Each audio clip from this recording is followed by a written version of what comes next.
नमस्कार दोस्तों अगर आपका जन्म भारत में हुआ है तो आपके पूरे जीवन काल में कभी ना कभी तो ऐसा मौका आया ही होगा जब आपके रिश्तेदारों ने, आपके माता पिता ने, आपके भाई बहन ने, किसी ना किसी ने आपको जरूर कहा होगा कि यूपीएससी का एग्जाम क्यों नहीं दे देते, या फिर आपके अंदर भी मोटिवेशन होगा कि मुझे यूपीएससी का एग्जाम देना है।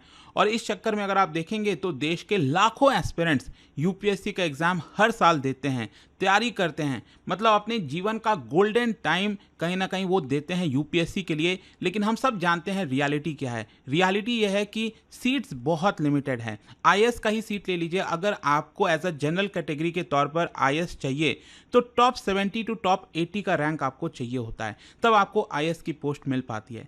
तो मैं बेसिकली आपसे ये कहना चाह रहा हूँ कि जब ये इतना ज़्यादा इंपॉर्टेंट एग्जाम है, देश की एक बड़ी संख्या इस एग्जाम से जुड़ती है, तो जरूरी हो जाता है कि इसमें लगातार हमें रिफॉर्म्स लाना चाहिए। लेकिन जब से अगर आप देखोगे देश के आज़ादी के बाद से जो हमने ब्रिटिशर से ये सारी चीज़ें अपनाई है, उसके बाद से इसके अंदर हार्डली कोई रिफॉर्म आया है। एक रिफॉर्म आया है जिसकी मैं चर्चा करूंगा वीडियो के अंदर, and that is one of the biggest reason जिसकी वजह से यहां पर यूपीएससी 2.0 की चर्चा हो रही है। कई एक्सपर्ट्स, कई पुराने ब्यूरोक्रेट्स, उन सब ने यहां पर रिफॉर्म सजेस्ट किए हैं कि यूपीएससी के अंदर इसको लाना बहुत जरूरी है, अदरवाइज जो हम डेमोग्राफिक डिविडेंड कहते हैं वो लगातार लूज करते जाएंगे। तो इस वीडियो में मेरी कोशिश होगी कि यूपीएससी 2.0 के बारे में आपको डिटेल से ये चर्चा करके बताऊं कि ये एग्जैक्टली है क्या, इसके अंदर क्या क्या चीज़ें बोली जाती हैं। चाहे आप यूपीएससी के एस्पिरेंट्स हैं, नहीं हैं, इस वीडियो से आपको काफ़ी कुछ जानने को मिलेगा। चलिए शुरुआत करते हैं। लेकिन उससे पहले आप सबको ये भी बता दूं कि आप में से जो भी लोग यूपीएससी की तैयारी कर रहे हैं, आप स्टडी आईक्यू के साथ जुड़ सकते हैं। कोर्सेज वगैरह क्या हैं, कैसे लेना है, वो मैं आपको वीडियो के एंड में बता दूंगा। खैर, सबसे पहले यहाँ पर आप देख सकते हैं कि यूपीएससी रिफॉर्म्स की हमें चर्चा क्यों करनी है। पहला तो सवाल यही आएगा, देखो सिविल सर्विसेज कहीं ना कहीं देश के बैकबोन है। जो एडमिनिस्ट्रेटिव बैकबोन की हम बात करते हैं वो सिविल सर्विसेज है, और UPSC civil services exam it is considered as one of the toughest exams in the world. लेकिन क्या है कि इसमें बहुत ज़्यादा आपको स्ट्रेन देखने को मिलेगा, बहुत सारी प्रॉब्लम्स देखने को मिलेगी। फॉर एग्जांपल अगर मैं आपसे कहूं कि यहाँ पर जो एस्पिरेंट्स की संख्या है काफ़ी ज़्यादा बढ़ गई और लगातार बढ़ते जा रही है। जेस्टेशन पीरियड काफ़ी लंबा है इसके अंदर। कहने का मतलब यह है कि आप सोचिए, अगर आपको इस एग्ज़ाम को देना है तो हम क्या कहते हैं, मिनिमम आपको 1 साल का प्रिपरेशन तो चाहिए ही होता है। तो 1 साल का मिनिमम प्रिपरेशन, फिर जब आप प्रीलिम्स का एग्ज़ाम देंगे और उसके बाद मेंस और फिर उसके बाद इंटरव्यू, उसमें पूरा 1 साल लग जाएगा। मतलब मिनिमम 2 साल तो जाएगा ही जाएगा। ये तो मैं मिनिमम की बात कर रहा हूँ। यहाँ पर एस्पिरेंट्स अपना गोल्डन टाइम, मतलब अपना जवानी जो है आप समझ सकते हैं, जिसमें फुल एनर्जी होती है, मतलब फुल जोश होता है, जिसमें वो काफ़ी कुछ कर सकते हैं, वो पूरा अपना प्रिपरेशन में बिता देते हैं। 7 साल, 8 साल, 10 साल, डिपेंड करता है कि आपके पास कोटा कौन सा है, उसके हिसाब से आपको और रिलैक्सेशन मिलता रहता है। तो ये जेस्टेशन पीरियड काफ़ी ज़्यादा होता है। फिर इसके अलावा कोचिंग इंडस्ट्री का काफ़ी ज़्यादा डोमिनेशन है कि अगर आपको एग्ज़ाम देना है तो एक धारणा है कि बिना कोचिंग के हो नहीं सकता। देखो, भले ही हम स्टडी आईक्यू आपको यूपीएससी के कोर्सेज वगैरह प्रोवाइड करते हैं, इसका मतलब ये नहीं है कि गलत, कहीं से भी गलत दिशा में आपको डाइवर्ट करें। अगर आप इस एग्ज़ाम को खुद देना चाहें बिल्कुल दे सकते हैं, लेकिन ज़्यादातर एस्पिरेंट्स को गाइडेंस चाहिए होता है इस एग्ज़ाम को कैसे करें। तो यहाँ पर कोचिंग इंडस्ट्री का भी काफ़ी ज़्यादा डोमिनेशन है। तो कहीं ना कहीं ऐसे रिफॉर्म शायद लाए जा सकते हैं जिससे ये डोमिनेशन कम हो और इतने लाखों की जो फीस ली जाती है वो शायद ना लिया जाए। फिर इसके अलावा जो इवैल्यूएशन मैकेनिज्म है वो काफ़ी आउटडेटेड है। स्पेशली मेंस के पेपर में अगर हम बात करें तो यहाँ पर किस तरह से आपको मार्क्स मिलता है, नहीं मिलता है, इसमें कोई ट्रांसपेरेंसी है ही नहीं। आपको पता ही नहीं, अगर आप मेंस का पेपर देके आपको पता ही नहीं रहेगा कि क्या आपको एक्चुअल में सिलेक्शन होगा, नहीं होगा, होगा भी तो यहाँ पर किस तरह का रैंक्स आएंगे। बहुत ज़्यादा यहाँ पर ओपेकनेस है। तो यहाँ पर ट्रांसपेरेंसी काफ़ी ज़रूरी हो जाती है, जो नहीं दिखता। इनफैक्ट अब तो प्रीलिम्स में भी काफ़ी गड़बड़ी हुई है। पिछले 1-2 साल में जो पेपर में जिस तरह से क्वेश्चंस को कैंसिल किए गए, तो वो सब यहाँ पर गड़बड़ी शायद ना होना चाहिए। और इसीलिए जैसे for example farmer RBI governor D Subbarao और कई सारे ऐसे थिंक टैंक्स हैं, वो रिफॉर्म्स की बात कर रहे हैं और इसी को हम कहते हैं यूपीएससी 2.0। तो क्वेश्चन ये है कि ये यूपीएससी 2.0 है क्या। UPSC 2.0 basically refers to series of proposed reforms. यहाँ पर सिविल सर्विसेज एग्जामिनेशन में जो रिफॉर्म्स की बात कही जाती है, इसी को हम यूपीएससी 2.0 कहते हैं। इसका मेन मकसद क्या है? मेन मकसद यह है कि जो रिक्रूटमेंट प्रोसेस है पूरा, इसको और एफिशिएंट बनाया जाए, एज और अटेम्प्ट जिस तरह से आज के डेट में चल रहा है कि 32 साल तक दे दो, 6 अटेम्प्ट मिल रहे हैं, इसको और थोड़ा सा अप्रोप्रिएट करने की जरूरत है। मिड कैरियर प्रोफेशनल्स, देखिए क्या है ना कि आज मॉडर्न जमाने में, स्पेशली एआई के जमाने में, यहाँ पर जरूरी हो जाता है कि जिनके पास थोड़ा और एक्सपीरियंस है, क्या हम उनको ब्यूरोक्रेसी में ला सकते हैं? तो क्या उनके लिए भी दरवाजा खुला जाए? मतलब मान लीजिए आपने ग्रेजुएशन किया, एमबीए किया, या फिर जो भी आपने डिग्री प्राप्त की, उसके बाद आप 8-10 साल किसी जॉब में चले गए, तो उनके लिए भी क्या ये दरवाज़ा खोला जा सकता है? इसको लेकर भी सवाल उठ रहे हैं। और इसके अलावा यहाँ पर भारत के जो मॉडर्न एडमिनिस्ट्रेटिव नीड्स हैं, उसके हिसाब से पूरा रिक्रूटमेंट प्रोसेस अलाइन होना चाहिए। और साथ ही साथ जो एग्जाम प्रोसेस है, उसको और एनालिटिकल बनाने की ज़रूरत है, डिजिटल बनाने की ज़रूरत है, एफिशिएंट बनाने की ज़रूरत है। मतलब आप सोचिए, इतने वर्षों से जो चीज़ें चली जा रही हैं, वो आज भी 21st सेंचुरी में, मतलब आज 21st सेंचुरी के 25 साल भी गुजर चुके हैं, अभी भी उसी पैटर्न पर चीज़ें चल रही हैं। तो क्वेश्चन ये है कि इतना मायने क्यों रखता है? Why this matters? देखो क्या है ना कि हर साल 10 लाख तो छोड़िए, अब तो 12-12 लाख एस्पिरेंट्स फॉर्म भरते हैं। उसमें से 6 से 7 लाख, लगभग 5 से 6-7 लाख जो है एक्चुअल में प्रीलिम्स का एग्जाम देते हैं। लेकिन एक्चुअल में क्वालिफाई कितने होते हैं? हार्डली 800 से 1000 के आसपास, डिपेंडिंग ऑन द वैकेंसी। और उसमें भी जिनको आईएएस की पोस्ट चाहिए जनरल कैटेगरी में, उनको टॉप 70-80 में आना पड़ता है। तो civil services, it is not just about the job, basically it represent symbol of power, prestige and upward mobility. तो ये जो एग्जाम स्ट्रक्चर है, हमें सवाल पूछना चाहिए कि क्या आज के डेट में 2025 में ये फिट है, जिस तरह का पूरा एग्जाम स्ट्रक्चर है? तो ये जो रिफॉर्म्स है ना यूपीएससी का, it is not just about efficiency, यहाँ पर who gets access to power and on what terms. तो ये सारी चीजें सवाल खड़े होते आते हैं, एंड दैट इज व्हाई ये जो रिफॉर्म्स की चर्चा हो रही है इतना मायने रखती है। अभी अगर मैं आपको करंट सिस्टम की बात करूं, जो इश्यूज हैं, सबसे पहला है टाइम कंज्यूमिंग। जैसा मैंने आपको बताया, एक जनरल कैंडिडेट भी अगर आप देखोगे, तो मान लीजिए अगर आप पहले अटेम्प्ट में सेलेक्ट नहीं हुए, दूसरे में नहीं हुए, मतलब कम से कम 5 से 7 साल जो कैंडिडेट है वो अपना लगा देता है। जो बहुत होशियार होते हैं, जो समझते हैं कि चलो 1-2 अटेम्प्ट दे दिया, नहीं निकला, कोई बात नहीं, आगे बढ़ जाते हैं, लेकिन उनकी संख्या बहुत कम है। ये आप इसमें साइकिल में फंसते जाते हो। मतलब सोसाइटी का भी प्रेशर होता है, आपने बढ़ चढ़ कर दिखा दिया। कोई यूपीएससी का प्रिपरेशन कर रहा है, 10 जगह जाकर बताता है अरे मैं तो यूपीएससी का प्रिपरेशन कर रहा है, वो अपने आप में एक प्रेस्टीज जैसा हो जाता है कि मैं यूपीएससी की तैयारी कर रहा हूँ। और इसकी वजह से वो पूरे साइकिल में जो चंगुल है उसमें फंसता जाता है, बार बार अटेम्प्ट देता है, नहीं निकल रहा है, देता रहता है। आखिर कब तक? मतलब वही मैं आपसे कह रहा हूँ ना, जीवन तो एक ही है। इसमें जो सबसे गोल्डन पीरियड होता है यही होता है, 20 साल से ऊपर लेकर 35 साल तक, 40 साल तक, जो आपके पास एकदम फुल एनर्जी है, जिसमें आप पूरी एनर्जी दे सकते हो किसी भी काम में। तो यहां पर आप अपना टाइम वेस्ट क्यों कर रहे हो? और इसकी वजह से बर्नआउट होता है और प्रोडक्टिव ईयर्स जो हैं वो चले जाते हैं। और एज और अटेम्प्ट की अगर हम बात करें तो जनरल कैटेगरी के लिए 32 ईयर्स है, ओबीसी में अगर आप हो तो 35 ईयर्स है, एससी एसटी के लिए 37 ईयर्स है, और जनरल कैटेगरी के लिए अटेम्प्ट है 6, ओबीसी के लिए 9 है, और एससी एसटी के लिए अनलिमिटेड है। मतलब जब तक एज लिमिट नहीं पहुंच जाते तब तक आप देते रहो जितनी बार देना है। फिर इसके अलावा यहाँ पर कई बार ये भी देखने को मिला है, वैसे तो यूपीएससी के एग्जाम काफ़ी कॉन्सेप्चुअल होते हैं, समझदारी वाले होते हैं, लेकिन स्टिल अभी भी बहुत ज़्यादा रोट लर्निंग कई जगह आपको देखने को मिलेगा। कई डेटा होते हैं, कई फैक्ट्स होते हैं जो आपको याद करने ही पड़ते हैं, नो डाउट। और इसकी वजह से क्या हमें अभी भी ये चीज़ पर फोकस करना चाहिए? मतलब मैं आपसे कह रहा हूँ ना, आज एआई का ज़माना है, गूगल का ज़माना, तो उसमें भी क्या आपको इस तरह की चीज़ें याद करने की ज़रूरत है? फॉर इसके अलावा यहाँ पर जो स्क्यूड एक्सेस है, मतलब कि स्पेशली आज के डेट में आप देखोगे तो जो अर्बन क्लास है, जो इंग्लिश स्पीकिंग अर्बन क्लास है, जिसके पास कोचिंग की फैसिलिटीज़ है, उसके पास ज़्यादा चांसेस हैं इसको क्रैक करने के। और जो रूरल क्लास है, जो हिंदी मीडियम के स्पेशली, उनकी बहुत शिकायतें रहती हैं कि उनको यहाँ पर एक्सेस नहीं मिलता है, उनका सिलेक्शन उतना ज़्यादा नहीं होता। तो ये भी एक बड़ा प्रॉब्लम है, सिस्टम में इश्यूज़ हैं। फिर इसके अलावा it fails to meet the modern governance demand.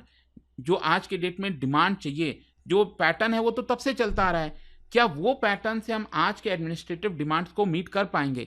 तो ये काफ़ी इंपॉर्टेंट इश्यूज हैं जो मैंने आपको इसके अंदर बताए।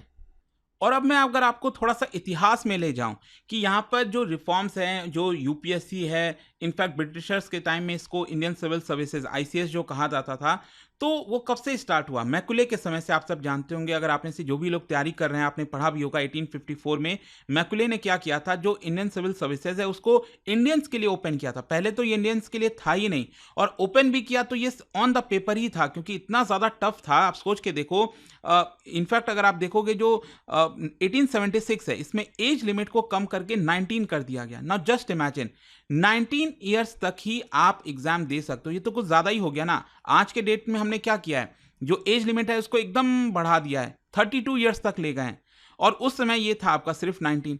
तो मतलब आप किसी को निकालने ही मत दो, ऐसा सिस्टम बना दो एक प्रकार से। और एग्जाम भी कहाँ पर देना है? लंदन में ही देना है। इस तरह की पूरी चीजें चला करती थी। तो ये बहुत बड़ी प्रॉब्लम थी इसके इतिहास में अगर आप देखोगे, और इसी को लेकर काफी प्रोटेस्ट भी हुआ था। 3,000 स्ट्रांग पब्लिक जो है वो कैलकाटा टाउन हॉल में इकट्ठा हुई थी, और उनका डिमांड था कि जो एज लिमिट है इसको बढ़ाया जाए, और जो एग्जाम है उसको भारत में भी कंडक्ट किया जाए। मतलब भारत के एडमिनिस्ट्रेशन के लिए आप चुन रहे हो, रिक्रूट कर रहे हो, तो आप इसका एग्जाम सिर्फ लंदन में ही कैसे करा सकते हैं? इसको भारत में भी कराओ। एंड 1885 में आप फाइनली देख सकते हो इंडियन नेशनल कांग्रेस के द्वारा जो रेजोल्यूशन पास हुआ था, उसमें एज को बढ़ाकर 23 करने का डिमांड रखा गया था। तो आप सोचिए उस समय एज 23 का डिमांड था, आज के डेट में एज 32 है। तो यहां पर अगर हम यूपीएससी रिफॉर्म्स की बात करते हैं, इसकी जरूरत क्यों है? क्योंकि मैं आपको बताता हूं, पिछले 50 साल के इतिहास में सिर्फ 2 बार ऐसा हुआ है जिसमें इसमें चेंजेस हुए हैं, रिफॉर्म आया है। और वो क्या है? 1854 में मैकुले रिपोर्ट में इंट्रोड्यूस किया गया था सिलेक्शन बाय मेरिट। लेकिन 1975 आजादी के बाद अगर आप देखोगे, कोठारी कमेटी आई थी और उसने रिकमेंडेशन दिया था कि 3 टियर सिस्टम होना चाहिए, जो आज इंप्लीमेंट हुआ है। आज जो एग्जाम हम देखते हैं ना, प्रीलिम्स, मेंस, इंटरव्यू, तो ये एक्चुअली कोठारी कमेटी के रिकमेंडेशन पर था, जो अभी तक चलता आ रहा है।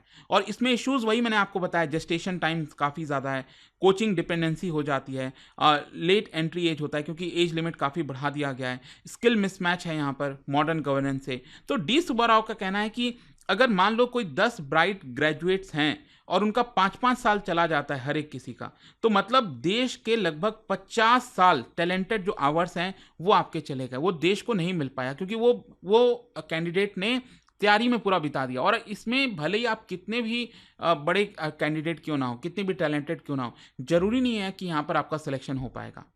तो ये चीज़ है यहाँ पर। और फिर दूसरा, आप सब जानते हैं कि सीसैट वाला रिफॉर्म आया था 2011 में। 2011 में आप सब जानती होंगे कि यहाँ पर पहले क्या होता था कि 2 ऑप्शनल आपको चुनने पड़ते थे, तो वो 2 ऑप्शनल में से हटाकर एक ही ऑप्शनल किया गया। और साथ ही साथ जो प्रीलिम्स का एग्जाम होता है उसमें आपका सीसैट लाया गया। और सीसैट में भी क्या था कि इसमें पहले सीसैट वाले मार्क्स जुड़ते थे, लेकिन काफ़ी प्रोटेस्ट वगैरह हुआ तो उसमें सीसैट को क्वालिफाई किया गया। आप सब जानते होंगे, आप में से जो लोग तैयारी कर रहे हैं।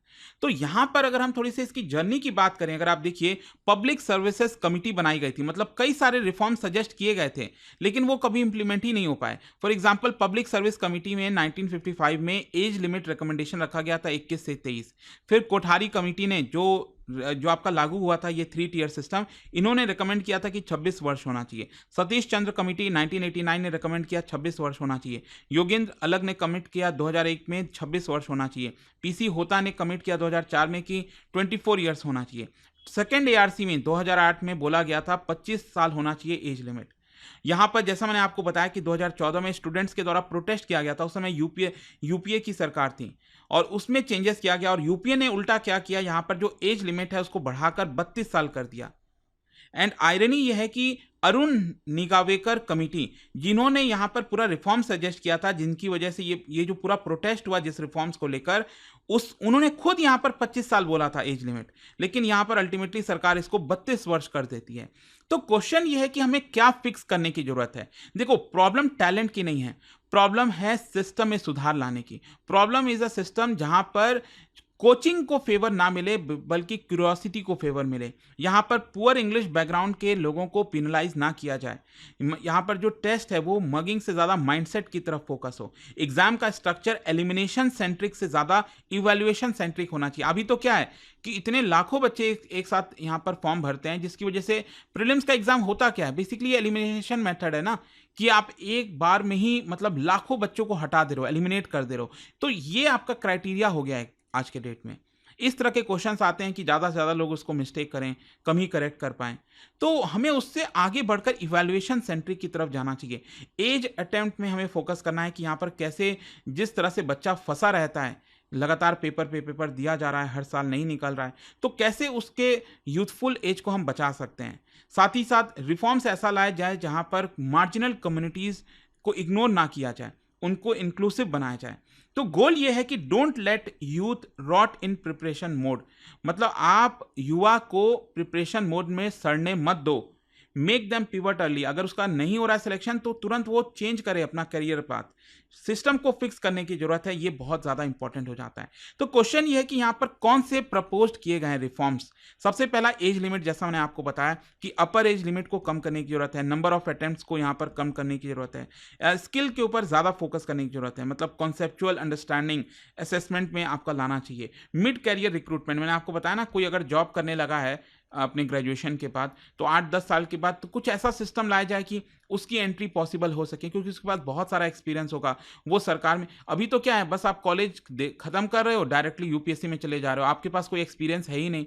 बस आपको एग्जाम के तौर पर आपका क्रैक हो गया तो आप डायरेक्टली ट्रेनिंग की जाएगी और फिर आपको भेज दिया जाएगा। मतलब आपके पास एक्सपीरियंस क्या है, आप सोचो ना एक यूपीएससी के कैंडिडेट को। तो ये इंपॉर्टेंट हो जाता है। फिर इसके अलावा यूथ एंट्री को हमें रखना है एंड मॉडर्नाइज करना है पूरे प्रोसेस को, ये मेजर रिफॉर्म्स चाहिए। तो इसी को लेकर डी सुब्बा राव, जो फॉर्मर आरबीआई गवर्नर हैं, आईएएस ऑफिसर रह चुके हैं, उन्होंने कुछ सजेशंस दिया है। फॉर एग्जांपल 6 अटेम्प्ट जो अभी चल रहा है इसको घटाकर 3 अटेम्प्ट करना चाहिए। जैसे अगर आप यूके सिविल सर्विसेज में देखोगे तो 2 ही अटेम्प्ट यहाँ पर पॉसिबल हैं। एज लिमिट हमें 32 साल से घटाकर 27 साल कर देनी चाहिए। अगर आप यूएस में देखोगे, हाँ इसमें ये चीज़ है कि मिड कैरियर ऑप्शन आप कैसे इंट्रोड्यूस कर सकते हो, क्या 35 साल से 36 साल के बीच में इंट्रोड्यूस किया जा सकता है। कोई एग्जाम देना चाहता है जिसके पास एक्सपीरियंस है तो वो देखना होगा सरकार को। जैसे यूएस के अंदर 37 ईयर्स तक अलाउड है, 3 अटेम्प्ट्स आप दे सकते हैं।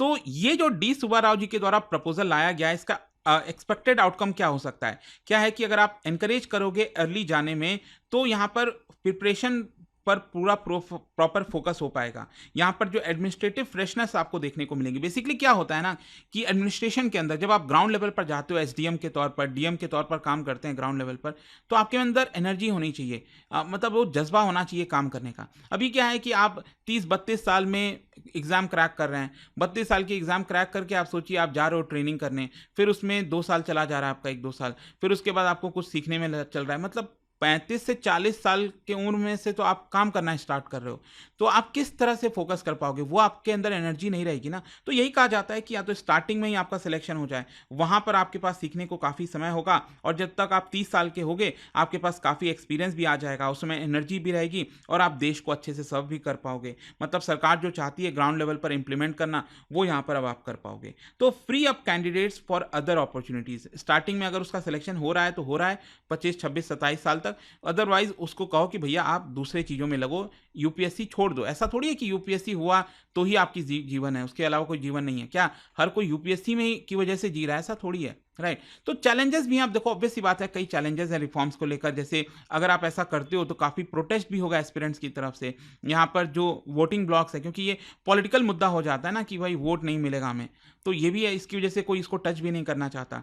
फिर एलिटिज्म का भी परसेप्शन आ जाता है कि यहाँ पर अगेन अर्बन एरियाज को फोकस किया जा रहा है, इंग्लिश स्पीकिंग एलिट, तो वो सरकार को थोड़ा सा देखना होगा। तो ये कुछ चैलेंजेस यहाँ पर हैं पॉलिटिकल इकोनॉमी। स्पेशली क्या है कि जो कोचिंग लॉबीज हैं वो शायद इसको ना होने थे, जो एस्पिरेंट्स हैं वो इस चेंज से कहीं ना कहीं भागेंगे कि क्यों हमारे टाइम ही क्यों कर रहे हो। एस्पिरेंट्स के मन में सवाल आता है कि हमारे समय ही ये क्यों। अब देखो कभी ना कभी तो रिफॉर्म लाने की जरूरत है ही है, तो एस्पिरेंट्स को लगेगा कि हमारे समय ही ऐसा क्यों। खैर जो भी है, यूपीएससी 2.0 का इंपैक्ट क्या आ सकता है। देखो अगर इसको वाइजली और इंक्लूसिवली इंप्लीमेंट किया गया, सही तरीके से इंप्लीमेंट किया गया, तो जो प्रिपरेशन फटीग है ना एस्पिरेंट्स में, वो कम हो जाएगी। यहाँ पर ज़्यादा रिप्रेजेंटेटिव और कॉम्पिटेंट सिविल सर्विसेज हम बना सकेंगे, और डुअल एंट्री पाथ बनेगा, मतलब यूथफुल एनर्जी रहेगी और प्रोफेशनल विजडम भी रहेगा। यहाँ पर ब्यूरोक्रेसी को हम 21st सेंचुरी गवर्नेंस नीड से अलाइन कर पाएंगे। और अगर इसको बहुत हड़बड़ी में किया गया, इनसेंसिटिवली किया गया, तो ये बैकफायर कर सकता है। जैसे फॉर एग्जाम्पल मैं आपको बताऊं, फार्म रिफॉर्म, एग्रीकल्चर से रिलेटेड सरकार रिफॉर्म्स लेकर आई थी, बहुत जरूरी था हमारे देश के लिए, वो इंप्लीमेंट होना चाहिए था, लेकिन जिस तरीके से किया गया तो यहां पर काफी ज्यादा अविश्वास पैदा हो गया किसानों में कि जिस तरह से सरकार लेकर आ रही है, हड़बड़ी से उसको ऑर्डिनेंस के थ्रू ला रही है। आपको ऑर्डिनेंस के थ्रू क्यों लाना है फार्म रिफॉर्म? प्रॉपर बातचीत करके, अच्छे से पार्लियामेंट से पास करके चीज़ों को, अब फार्मर से बातचीत करके बहुत तरीके से लाया जा सकता था, लेकिन वो नहीं आया ना, और अब कोई उसको छुएगा भी नहीं, जिस तरह के प्रोटेस्ट हुए थे किसानों के। तो लेकिन वो हमारे देश के लिए ज़रूरी थे। इट इज़ वेरी अनफॉर्चुनेट कि वो नहीं इम्प्लीमेंट हो पा रहे हैं। तो यहाँ पर भी यही चीज़ है कि अगर आपको लाना है तो बहुत अच्छे तरीके से बातचीत करके लाना पड़ेगा। बैकलैश ना, अदरवाइज़ बैकलैश होगा, लिटिगेशंस आएँगे, सुप्रीम कोर्ट में पिटीशंस फाइल होंगी। यहाँ पर जो मॉरल लेजिटिमेसी है रिफॉर्म्स की वो अंडरमाइन हो जाएगी। ऐसा लगेगा कि रिफॉर्म्स लाना ही नहीं चाहिए। तो ये सब कुछ है। खैर यहाँ पर क्वेश्चन ये है कि व्हाट रिफॉर्म शुड मीन। अगर कोई रिफॉर्म सरकार लेकर आती है तो इसका ओवरऑल कॉन्टेक्स्ट क्या होना चाहिए। मतलब भारत की डाइवर्सिटी को ये रिफ्लेक्ट करना चाहिए, डेटा ड्रिवन होना चाहिए। मतलब सरकार अगर कह रही है कि देखो एज अटेम्प्ट हम कम कर रहे हैं तो क्यों कर रहे हैं, सरकार को वो डेटा दिखाना चाहिए। रूरल और अंडर प्रिविलेज कैंडिडेट्स जो लेट स्टार्ट कर रहे हैं उनके लिए सरकार क्या कर रही है, उनको थोड़ा सा यहाँ पर सरकार बेनिफिट दे सकती है। गवर्नेंस स्किल्स को टेस्ट करना चाहिए, मेमोरी को नहीं। यहाँ पर डिसएडवांटेज जो कैंडिडेट्स हैं उनको यहाँ पर कैसे सरकार सपोर्ट कर सकती है। So reform should not just about fix how we select officer, but what kind of officers India needs, उसको हमें फिक्स करने की जरूरत है। ठीक है, तो कंक्लूजन देखो लास्ट में यही निकलता है कि भारत ने जो स्टील फ्रेम अपनाया था, नाउ इट इज टाइम कि हम उसको रीशेप करें। शैटर खत्म नहीं करने की जरूरत है लेकिन रीशेप करने की जरूरत है। तो UPSC 2.0 is not just a question of age और attempt, basically it is a question of balance between merit and inclusion, efficiency and empathy. तो रियल चैलेंज यही है कि क्या हम एक ऐसा सिविल सर्विसेज सिस्टम बना सकते हैं जो मॉडर्न स्टेट और डाइवर्स सोसाइटी दोनों को ही सर्व कर सके। Because UPSC doesn't just select officers, ये भारत के एस्पिरेशंस को भी डिफाइन करता है। तो अब देखना होगा कि सरकार यहाँ पर यूपीएससी को लाती है, नहीं लाती है, क्या होता है। बाकी आपकी राय क्या है मुझे कमेंट्स में जरूर बताइएगा। और जहाँ तक दोस्तों सवाल है कि अगर आप यूपीएससी की तैयारी कर रहे हो तो स्टडी आईक्यू, जैसा आप सब जानते हैं कि हम यहाँ पर आपको कोर्सेज प्रोवाइड करते हैं, चाहे 2026 हो गया, 2027 हो गया, हर एक कोर्स अवेलेबल है। और इसके अंदर अगेन हम आपको कंप्लीट प्रिपरेशन कराते हैं, जैसे प्रीलिम्स, मेंस, इंटरव्यू, सब कुछ की तैयारी होती है। 18 बुक्स का पूरा सेट आपके घर भेजा जाता है और साथ ही साथ पर्सनल मेंटरशिप भी हम आपको देते हैं और बहुत ही अफोर्डेबल प्राइस पर। कोशिश हमारी यही रहती है कि जितने कम प्राइस पर आपको ज़्यादा से ज़्यादा चीज़ें दी जा सकें वो हम देते हैं। अभी भी अगर आपको कोई डाउट होता है, प्रॉब्लम होता है, तो ये फ़ोन नंबर दिया हुआ, आप इस पर कॉल कर लीजिएगा। यहाँ पर इस नंबर पर एग्जैक्टली जो दिया हुआ है 092400233293, यहाँ पर आपको प्रॉपर गाइडेंस दी जाएगी। कोई भी अगर आपको डाउट होता है, एंड टेल देम, फोन करके आप टेल देम कि use this code Ankit live, ताकि आप मैक्सिमम जो डिस्काउंट है हमारे कोर्सेज पर ले सकें। इनफैक्ट ऑप्शनल के भी बैचेस यहाँ पर स्टडी आईक्यू पर अवेलेबल हैं। दोस्तों स्टडी आईक्यू का P2I फाउंडेशन प्रतिज्ञा बैच आ गया है। बैच स्टार्ट हो रहा है 8 अगस्त शाम 6 बजे से और इसमें आपको मिलेंगे 1000+ आवर्स की live classes, 1-on-1 personal mentorship हर स्टूडेंट के लिए, hand written notes for lightning fast revision, PRP MRP जैसे रेसिडेंशियल प्रोग्राम्स और सबसे खास प्रीलिम्स क्लियर करो फुल रिफंड पाओ। मंथली टॉपर्स को मिलेंगे 11,000 रुपीज कैश रिवॉर्ड्स। तो सीट्स लिमिटेड हैं, अभी डिसीजन लो। Download study IQ app, search करो P2I Pratigya batch, select target year and use code Ankit live ANKITLIVE for maximum discount. अभी भी कोई डाउट हो तो मेरी पर्सनल टीम को कांटेक्ट कर लेना। नंबर है 092400233293। यह कोर्स नहीं, यह IAS का असली लॉन्च पैड है। Start smart, go strong, be unstoppable.